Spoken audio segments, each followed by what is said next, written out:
یاد رکھو، اگر کوئی کسی کے عشق اور محبت میں اپنی جان کا نذرانہ پیش کر دے، یاد رکھو اسے شہید نہیں کہا جائے گا، اسے گنہگار ہی کہا جائے گا۔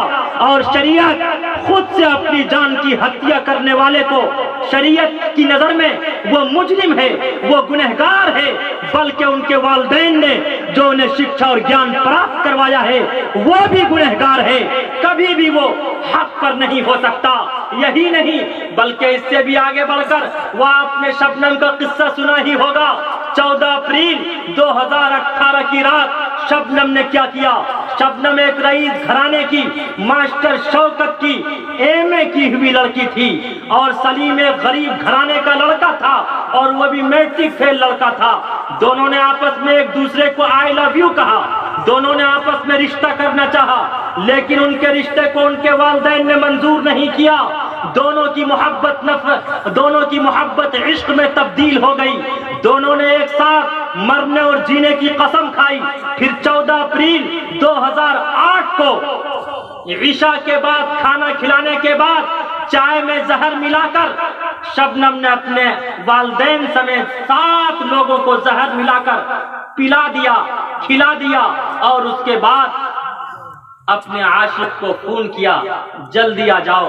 وہ جلدی آیا، اور کلہاڑے سے دونوں نے مل کے اپنے باپ کو مارا، اپنی ماں کو مارا، اپنے بھائی کا قتل عام کیا، اور 10 مہینے کے بھتیجے تک کو نہیں چھوڑا۔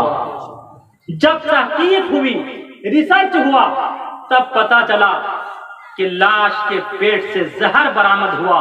اور یہی نہیں، آئی لو یو کا اتنا خمار چڑھا ہوا تھا، 3 مہینے میں 900 سے زیادہ کال ہوئی تھی دونوں میں۔ آج کل اگر اپنی بچی کو اور بچیوں کو مارنا ہے تو اب بم یا ایٹم بم سے مارنے کی کوئی ضرورت نہیں ہے، اس کے ہاتھ میں اسکرین ٹچ موبائل دے تو وہ خود بخود تباہ و برباد ہو جائے۔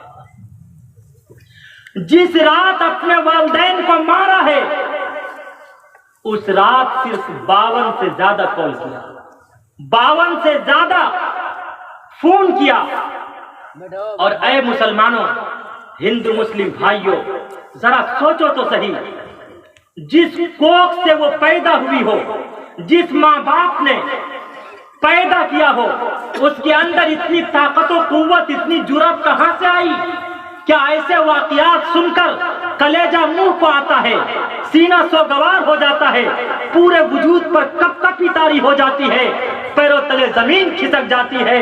ایسے واقعات اور ایسے جرائم، کیا یہ شبنم کے جرائم ناقابل فراموش ہیں کہ بغیر نکاح کے بچہ جنم دینا، والدین کو تہہ تیغ کرنا، بھتیجے تک کو نہ چھوڑنا، اور اس کے باوجود رونا دھونا شروع کر دینا کہ کچھ بدماشوں نے میرے تمام رشتہ داروں کو تہہ تیغ کر دیا۔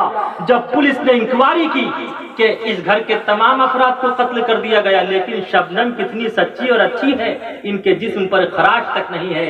جب فون چیک کیا گیا تو 900 سے زیادہ مرتبہ اس نے بات کی ہے صرف 3 مہینے کے اندر۔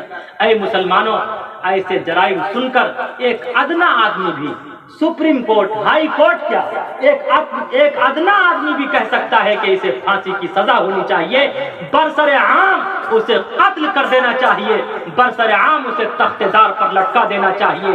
اور یہی نہیں بلکہ ہندوستان کی تاریخ میں، ہندوستان کی آزادی کے بعد اگر حقیقتاً پھانسی کی تاریخ طے ہوتی ہے تو یاد رکھو یہ خاتون کا پہلا قتل ہوگا، اور یہ خاتون پہلی مرتبہ تخت دار پر لٹکائی جائے گی، اور یہ خاتون کو پہلی مرتبہ پھانسی دی جائے گی۔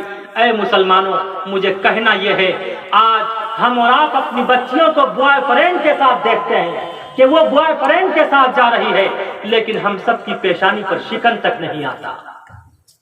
کیوں؟ اس لیے کہ ہم سب کے اندر بھی ہم سب کا دل کالا ہو چکا ہے، یا تو دال میں کالا ہے، بلکہ میں تو کہوں گا پورا کا پورا کالا ہے۔ اس لیے آج ضرورت ہے کہ ہم سب آئی لو یو اگر کہیں، اپنی ماں سے کہیں، اپنے باپ سے کہیں، اپنے رشتہ داروں سے کہیں، اپنی بیوی سے کہیں، اس میں ثواب ہے، لیکن اگر اس سے کہیں گے تو اس میں عذاب ہے۔ آج ضرورت ہے کہ ہم سب 420 کو چھوڑیں اور 786 کو اپنی زندگی میں اتارنے کی کوشش کریں. اتاریں گے انشاءاللہ. Subscribe now and press the bell icon. Never miss an update.